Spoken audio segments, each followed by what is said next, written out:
जय हिंद दोस्तों, स्वागत है आप सभी का भूगोल की इस श्रृंखला में। भूगोल की इस श्रृंखला के अंतर्गत दोस्तों हम चर्चा कर रहे थे अपने अध्याय 1 भारत की सामान्य जानकारी के बारे में। आपको बता दें, भारत की सामान्य जानकारी को लेकर के लगभग 8 वीडियो हम पहले ही ला चुके हैं और उसमें हमने लगभग सामान्य जानकारी का जो आंकड़ा हमारे लिए परीक्षा उपयोगी है और महत्वपूर्ण है उसकी चर्चा हमने की है। उदाहरण के लिए हमने कर्क रेखा का अध्ययन किया, मानक समय रेखा का अध्ययन किया, भारत के नामकरण का अध्ययन किया, भारत की स्थिति और विस्तार का अध्ययन किया।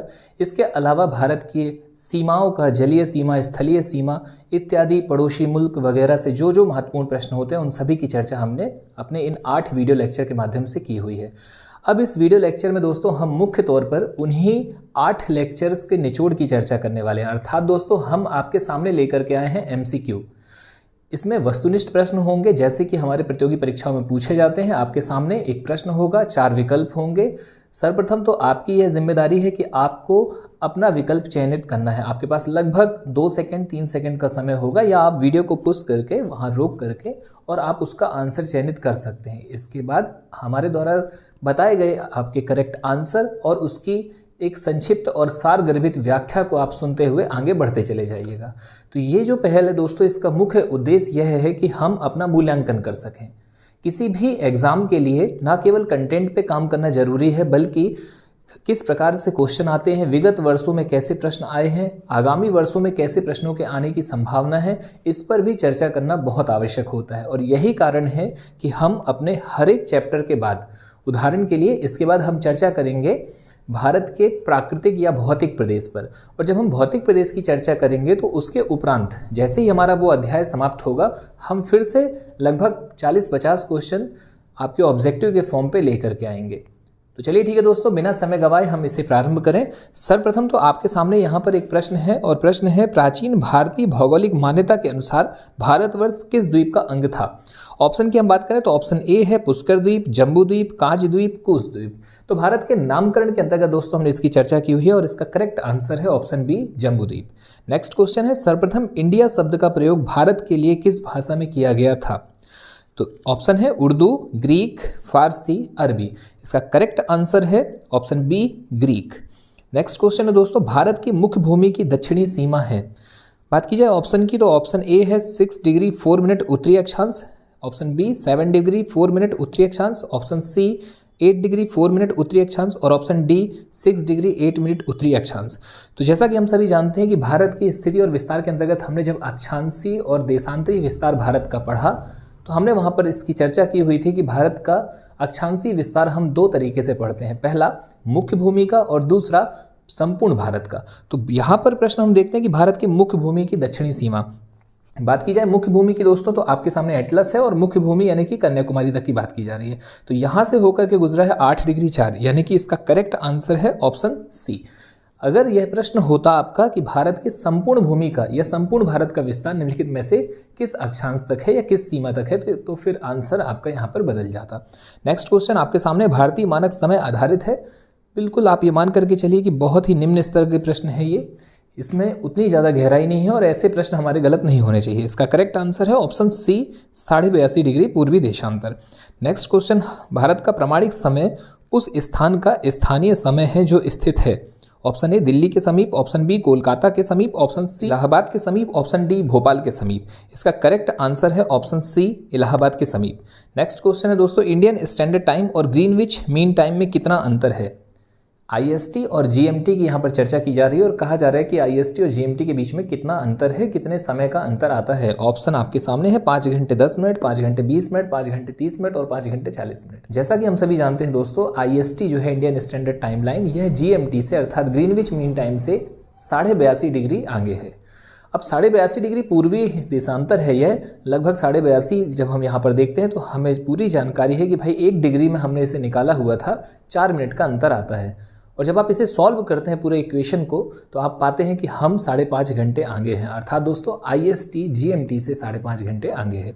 नेक्स्ट क्वेश्चन, भारत का ध्रुव दक्षिणी भाग की भूमध्य रेखा से दूरी कितनी है? भारत का ध्रुव दक्षिणी भाग से यहाँ पर तात्पर्य है कि आपका जो सबसे अंतिम मतलब मुख्य भूमि से भी जो दक्षिण की ओर जब हम जाते हैं, अर्थात दोस्तों ये आपका वृहत निकोबार या ग्रेट निकोबार में स्थित इंदिरा पॉइंट की बात की जा रही है कि इस इंदिरा पॉइंट के इस ध्रुव दक्षिणी बिंदु का भूमध्य रेखा से दूरी दूरी कितनी है? तो इसका करेक्ट आंसर है 876 km, यानी कि ऑप्शन सी यहाँ पर आपका करेक्ट है। नेक्स्ट क्वेश्चन है दोस्तों, भारत की स्थलीय सीमा की लंबाई कितनी है? इसकी भी हमने चर्चा की हुई है। स्थलीय सीमा की लंबाई यहाँ पर कितनी है दोस्तों? तो वो है आपका 15,200। जबकि नेक्स्ट क्वेश्चन है आपका, द्वीपों सहित भारत के तट रेखा की लंबाई कितनी है? तो इसका आंसर है ऑप्शन सी 7,516.5। ये सारे प्रश्न आपके बहुत ही सिंपल प्रश्न है। नेक्स्ट क्वेश्चन आपके सामने, भारत की उत्तर से दक्षिण तक की लंबाई कितनी है? भारत की उत्तर से दक्षिण की लंबाई है दोस्तों 3214 किलोमीटर, यानी ऑप्शन बी यहाँ पर आपका करेक्ट है। जबकि नेक्स्ट क्वेश्चन जो पूर्व से पश्चिम की है, ये भी हमारा बिल्कुल क्लियर है 2933। तो इसका आंसर है ऑप्शन ए। भारत की तट रेखा की लंबाई कितनी है? तो यहाँ पर बात जब तट रेखा की गई और द्वीपों सहित सब नहीं मिल रहा है, इसका मतलब है आपसे डिमांड है मुख्य भूमि की। तो मुख्य भूमि की जो आपकी तट रेखा दोस्तों ये है 6100 किलोमीटर। जब द्वीपों सहित की बात आएगी तो 7516.6 किलोमीटर। तो ये आपका यहाँ पर ऑप्शन आपका करेक्ट है, ऑप्शन ए। नेक्स्ट क्वेश्चन है दोस्तों, भारत का क्षेत्रफल विश्व के क्षेत्रफल का कितना प्रतिशत है? हम सभी जानते हैं भारत का क्षेत्रफल है 32,87,263 वर्ग किलोमीटर, और यदि हम इस पूरे विश्व को 100% कहें तो भारत का क्षेत्रफल है 2.42%, या ऑप्शन में अगर 2.43 है तो हम उसे भी आंसर के रूप में देखते हैं। इसका करेक्ट आंसर होगा ऑप्शन बी। नेक्स्ट क्वेश्चन दोस्तों आपके सामने है, क्षेत्रफल की दृष्टि से 4 सबसे बड़े राज्यों का सही क्रम आपको यहाँ पर बताना है, और ऑप्शन आपके सामने है। Option A Rajasthan, Madhya Pradesh, Maharashtra, Uttar Pradesh. Option B Madhya Pradesh, Maharashtra, Rajasthan, Uttar Pradesh. Option C Maharashtra, Rajasthan, Madhya Pradesh, Bihar. और ऑप्शन डी मध्य प्रदेश, राजस्थान, महाराष्ट्र और उत्तर प्रदेश।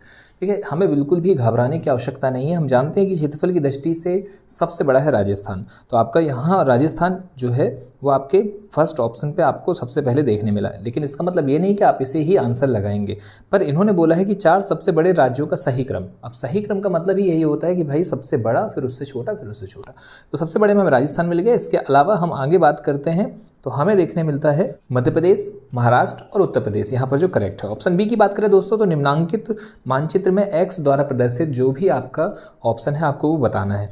अब आप यहाँ पर देख पा रहे हैं कि जो मानचित्र आपके सामने है इसमें कहीं ना कहीं जो आकृति आपकी बन रही है दोस्तों वो श्रीलंका और तमिलनाडु के बीच, यानी कि भारत के दक्षिणतम भाग और श्रीलंका के मध्य के एरिया में इन्होंने एक एक्स बना करके रखा हुआ है आपके क्वेश्चन में। और आप जानते हैं कि यहाँ पर दिए हुए इन ऑप्शनों में ऑप्शन नंबर ए पाकिस्तान जल डमरूमध्य, ऑप्शन नंबर बी पाक की खाड़ी, ऑप्शन नंबर सी मन्नार की खाड़ी और ऑप्शन नंबर डी पर है अरब सागर।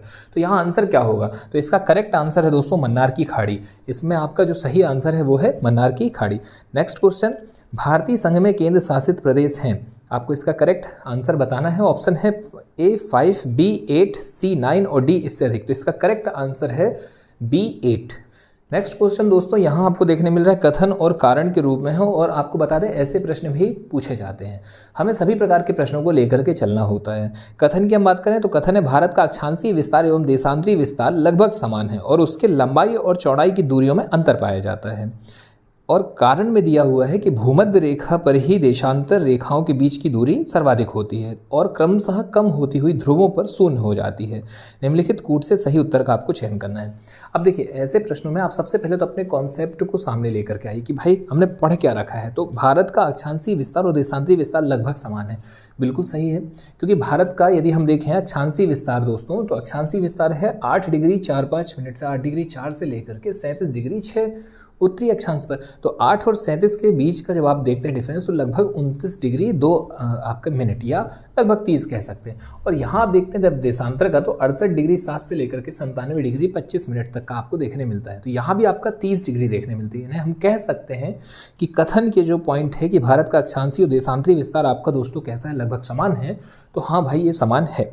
नेक्स्ट पॉइंट, और उसके लंबाई तथा चौड़ाई की दूरियों में अंतर पाया जाता है। हाँ अंतर है, आप देखेंगे इसकी जो लंबाई चौड़ाई है उसमें लगभग 281 किलोमीटर का अंतर आपको देखने मिला था। 32-14 और 29-33 के बीच में जो अंतर है वो आपका यहाँ पर सामने है। नेक्स्ट पॉइंट, जब बात की जाए इसके कारण की तो कारण है भूमध्य रेखा पर ही देशांतर रेखाओं के बीच की दूरी सर्वाधिक होती है। हाँ भूमध्य रेखा पर देशांतर रेखाओं के बीच की दूरी सर्वाधिक होती है दोस्तों। उसका कारण क्या है तो आप इसमें देख सकते हैं, यहाँ पर एक मैप के माध्यम से आप इसमें देख सकते हैं। हमने कहा भाई ये हमारा है पूरा एक ग्लोब। अब इसमें हमने देखा कि ये जो रेखाएं हैं आपकी दोस्तों ये कौन सी हैं, ये हैं अक्षांश रेखाएं।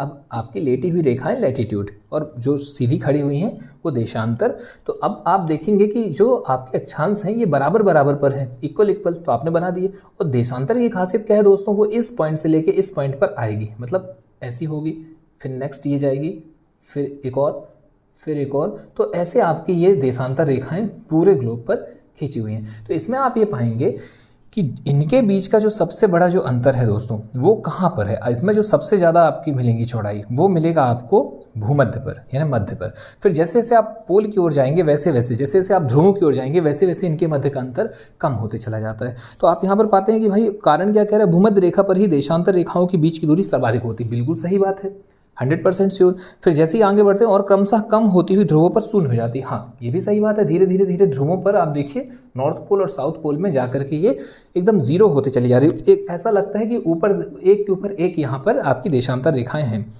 तो कहीं ना कहीं हमने ये पाया कि भाई ए और आर दोनों सही है और आर ए की सही व्याख्या करता है। क्यों? इसी के कारण, यही कारण है कि आपका जो यहाँ पर कारण है दोस्तों, लंबाई और चौड़ाई की दूरियों में अंतर आपको यहाँ पर देखने मिल रहा है। नेक्स्ट क्वेश्चन दोस्तों आपके सामने है, आदम का पुल निम्न में से किन दो देशों के बीच स्थित है? आदम का पुल या एडम्स ब्रिज।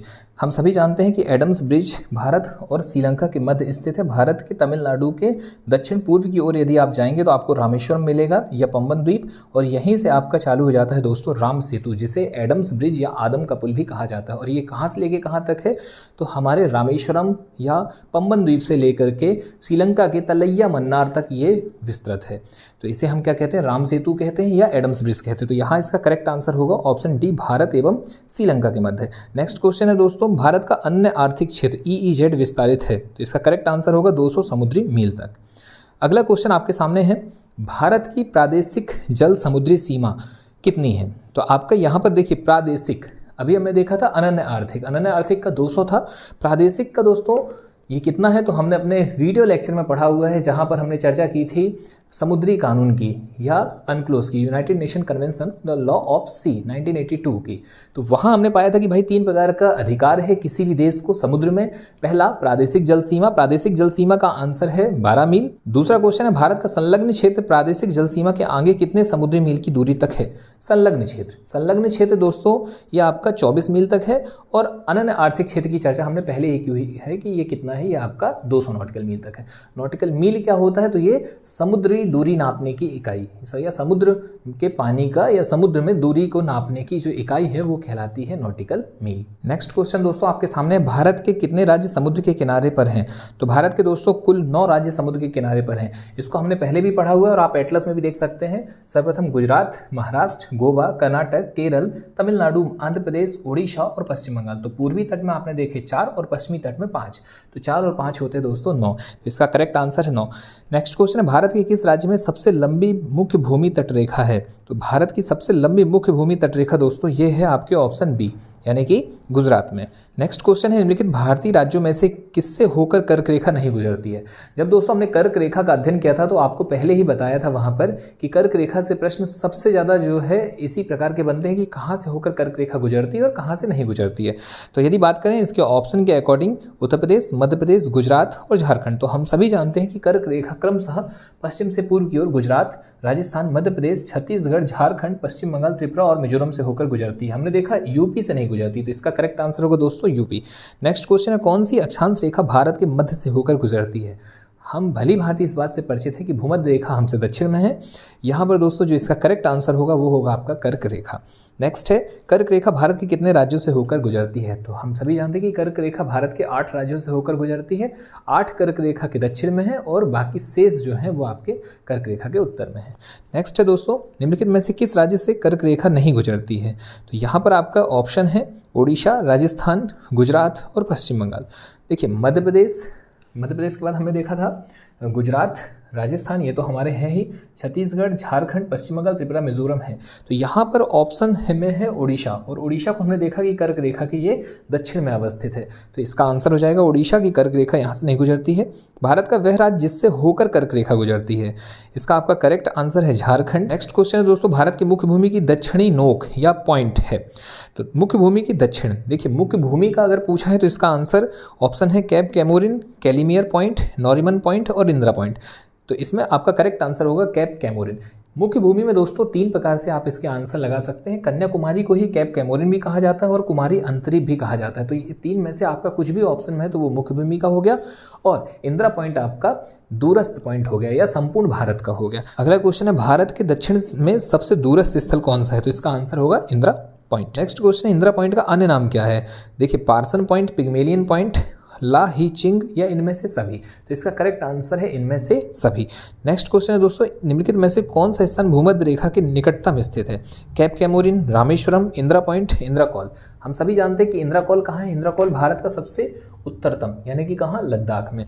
फिर आया हमारा कैप कैमोरिन। कैप कैमोरिन की चर्चा हमने की हुई है। इसके बाद बात आती रामेश्वरम की। रामेश्वरम का भी हमें भली भांति नॉलेज है कि रामेश्वरम कहाँ पर है, तमिलनाडु के तट पर आपने पाया है ना, राम सेतु पास। अब बात आती है इंदिरा पॉइंट की। इंदिरा पॉइंट दोस्तों सबसे दक्षिण में है और यही भूमध्य रेखा से सबसे निकटतम है और इसकी दूरी है 876 km। नेक्स्ट क्वेश्चन, भारत का दक्षिणतम स्थान इंदिरा पॉइंट निम्नलिखित में से कहाँ पर स्थित है? तो ये है आपका अंडमान निकोबार द्वीप समूह के अंतर्गत आता है। अगला क्वेश्चन है दोस्तों, भारत की मुख्य भूमि को रामेश्वरम द्वीप से कौन अलग करता है?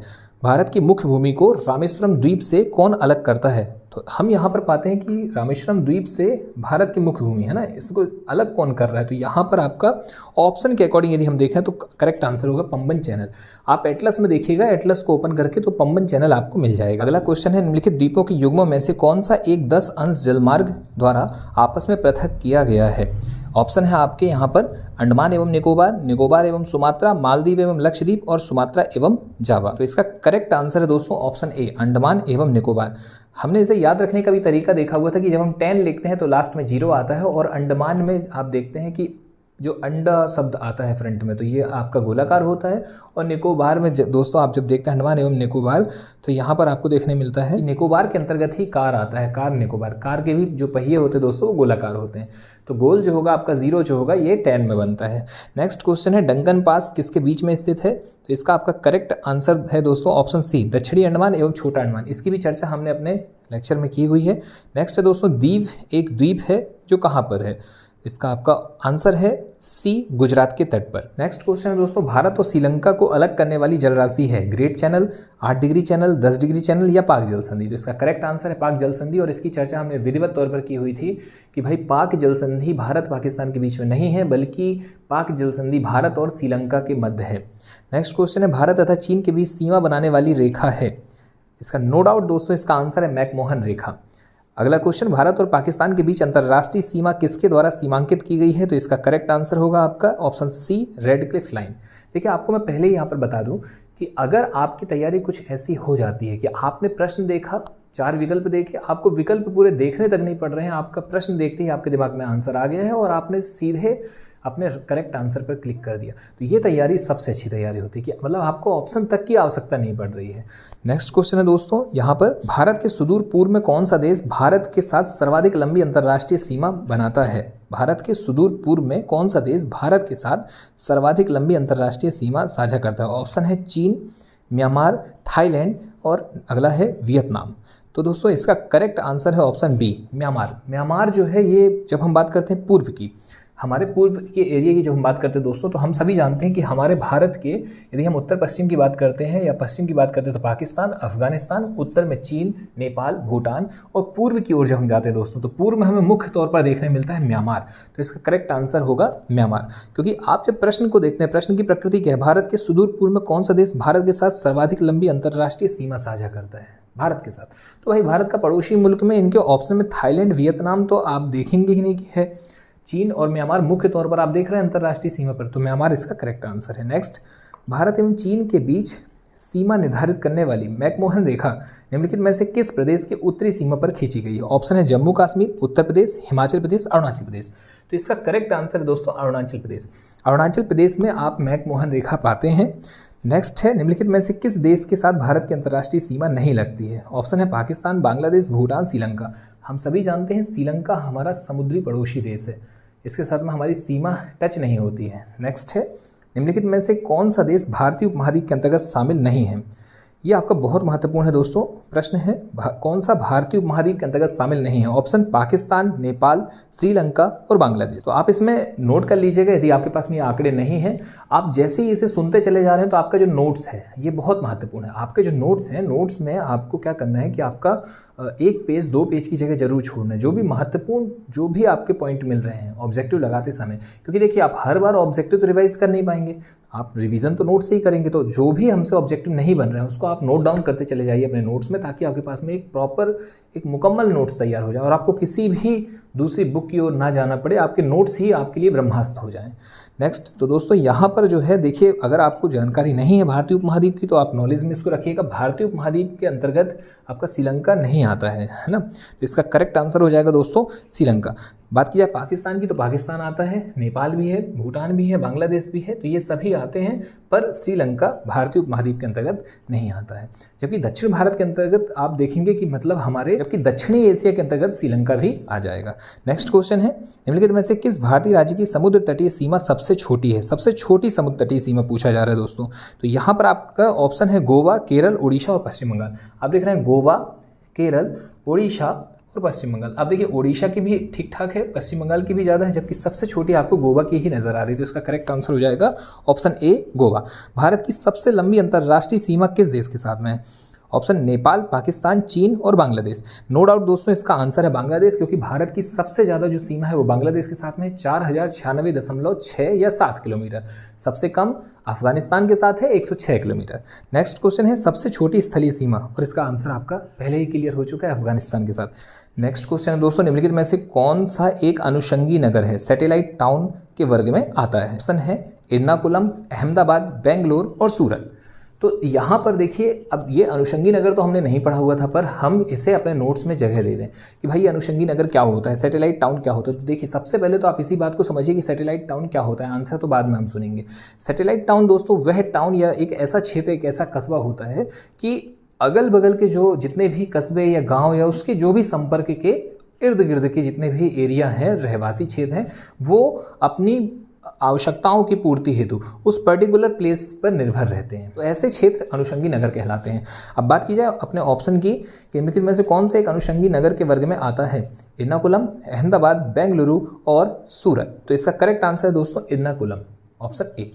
नेक्स्ट क्वेश्चन है आपके सामने दोस्तों, यहाँ पर एक मैप दिया हुआ है और प्रश्न है, नीचे दिए गए मानचित्र में एक से अधिक राज्यों के जिले प्रदर्शित किए गए हैं। मानचित्र में प्रदर्शित क्षेत्र का आपको नाम बताना है। ऑप्शन है आपका छत्तीसगढ़ क्षेत्र, इसके अलावा झारखंड क्षेत्र, उड़ीसा और पश्चिम बंगाल।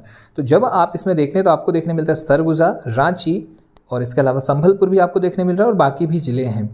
अब इसका करेक्ट आंसर की बात करें दोस्तों, तो इसका करेक्ट आंसर है आपका ऑप्शन बी, झारखंड। क्योंकि आपने रांची देखा, आपको झारखंड, आप ज़्यादातर प्लेस जो देख रहे हैं वो झारखंड एरिया का ही है इसमें।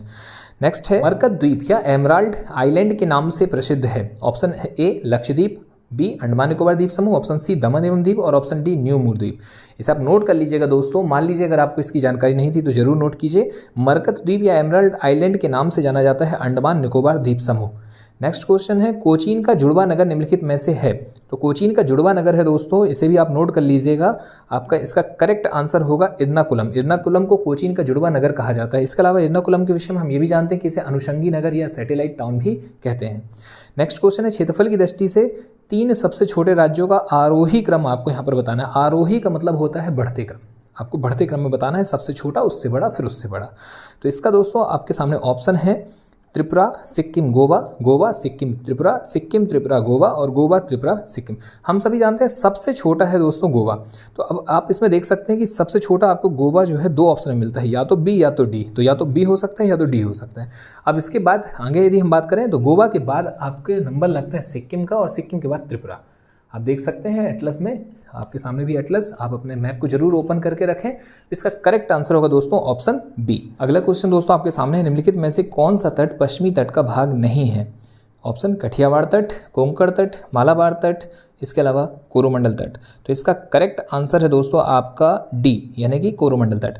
बात की जाए कि डी कैसे इसका करेक्ट आंसर है, तो देखिए कोरोमंडल तट पश्चिमी तट का भाग नहीं है, क्योंकि कोरोमंडल तट किसका भाग है? कोरोमंडल तट पूर्वी तट का भाग है। हमने इसकी चर्चा अपने अध्याय में की हुई थी, अपने वीडियो लेक्चर 8 नंबर पर जो है उसमें हमने इसकी चर्चा की हुई दोस्तों कि मालाबार तट कहाँ पर है? केरल में है। इसके अलावा कोंकण तट की हम बात करें तो पश्चिमी तट पर ही है, कोंकण तट केनरा भी है। जबकि बाकी जो आपके हैं उत्कल हो जाए या उत्तरी सरकार हो जाए या वेंगा हो जाए या आपका यहाँ पर कोरोमंडल हो जाए। तो ये सारे कहाँ पर हैं, ये पूर्वी ओर हैं। तो इसका जो करेक्ट आंसर होगा कि पश्चिमी तट का भाग नहीं है, ये हो जाएगा आपका कोरोमंडल तट। नेक्स्ट क्वेश्चन दोस्तों, भारत का पूर्वी समुद्री तट किस नाम से जाना जाता है? तो भारत का पूर्वी समुद्री तट जाना जाता है कोरोमंडल तट के नाम से। नेक्स्ट है, कोंकण तट कहाँ से कहाँ तक विस्तृत है? तो कोंकण तट विस्तृत है दोस्तों गोवा से, ऑप्शन में है कोच्चि, गोवा से दीव, गोवा से दमन और गोवा से मुंबई। तो इसका करेक्ट आंसर दोस्तों गोवा से लेकर के आपके दमन तक ये विस्तृत है, गोवा से दमन। दमन के हालांकि और ऊपर कहीं ना कहीं ताप्ती नदी के मुहाने के बाद से इस तट का विस्तार प्रारंभ हो जाता है, पर मुख्य तौर पर दमन से लेकर के गोवा तक यह तट विस्तृत है। नेक्स्ट आगे यदि हम बात करें, अगला क्वेश्चन है हमारा, लक्षद्वीप समूह के द्वीपों की उत्पत्ति निम्नलिखित में से किस प्रकार से हुई है? ज्वालामुखी उत्पत्ति से, मृदा निक्षेपण से, प्रवाल उत्पत्ति से, या इनमें से कोई नहीं? इसका करेक्ट आंसर दोस्तों प्रवाल उत्पत्ति से। लक्षद्वीप जो है दोस्तों, लक्षद्वीप आपका पूरा का पूरा एक प्रवाल द्वीप है। इसकी चर्चा हम अपने द्वीपों वाले चैप्टर में करेंगे। अभी फिलहाल आप इसे नोट कर लीजिए कि भाई ये आपका क्या है, एक प्रवाल द्वीप है या प्रवाल से इसकी उत्पत्ति हुई है। नेक्स्ट क्वेश्चन है, वर्तमान में भारत के किस क्षेत्र को सफेद पानी क्षेत्र के नाम से जाना जाता है? तो इसका करेक्ट आंसर है दोस्तों सियाचिन। सियाचिन को सफेद पानी के नाम से जाना जाता है। हैदराबाद का जुड़वा नगर है, तो हैदराबाद का जुड़वा नगर है दोस्तों सिकंदराबाद। इसका करेक्ट आंसर हो जाएगा आपका ऑप्शन बी। तो यहाँ पर दोस्तों आपके लगभग 50 क्वेश्चन कंप्लीट होते हैं। बहुत जल्द हम अपने इसके सेकंड पार्ट के साथ में आपके सामने होंगे, जिसमें हम शेष बचे हुए प्रश्नों को और महत्वपूर्ण जो भी प्रश्न होंगे उनको सम्मिलित करेंगे। चलिए ठीक है, आज आपसे विदा लेते हैं। मुलाकात जल्द अपने अगले पार्ट के साथ। धन्यवाद। जय हिंद, जय भारत।